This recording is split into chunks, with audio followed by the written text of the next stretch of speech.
So, but I played with a lot of different groups. I played with one guy named Young Flanagan, who was probably about as good a guitar player as I had ever heard. He could play any tune, any key, any style. He was tremendous at improvising, and they tried to get him to go to Nashville. He wouldn't go. And we played up in Atlanta, a guy named John Farmer with WAGA, whatever, Channel 5. We'd play at the Rollerdrome, and we were on the air from 11 till 1 o'clock every Saturday night for about 6 months, I guess. And we got a lot of people wanted us to go to Nashville, but whatever, didn't want to go. And I didn't really want to go either because I wasn't into. We played more of a Western swing style, and I evolved into sort of a lot of Dixieland groups I played with, and then I got rooked into playing with a group called Prince of Athens and Prince of Atlanta, and must have played 8 or 10 years with those guys. It had a unique group.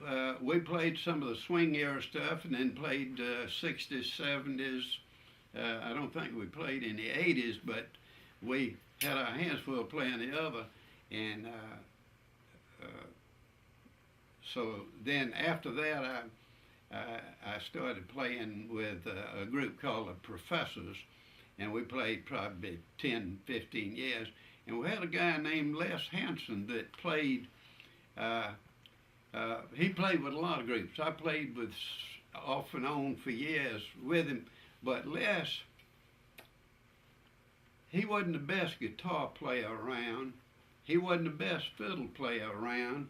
He wasn't the best bass player around. He wasn't the best mandolin player around, but he was the best musician of any one of them. He knew every tune that had ever been written up to that time, and you would say, well, Les, we're going to play this in this key. Keys didn't matter to him. And he would say, I'll play it, but do not give me a solo. And soon as after the first 32 bars, we'd say, take it, Les. And Les would take it like he'd been playing it for 100 years. He was the consummate musician, played vibes and piano, and he didn't. He was just a solid musician, because I guess the most famous musical family in Athens was the McGarrity, brothers McGarrity, Hugh, Lou, and Stu. It sounds like Huey, Louie, and Dewey, but they were a little better than the Ducks.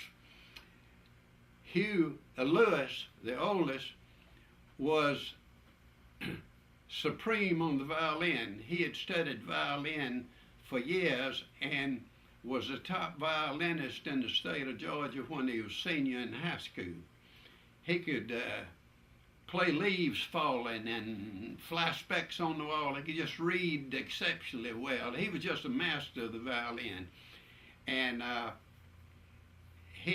when he got through high school, he went over to Professor Daugherty, the band director at the university, and everybody called him Fess Daugherty. And he said that he wanted to play in the Georgia band when he started school.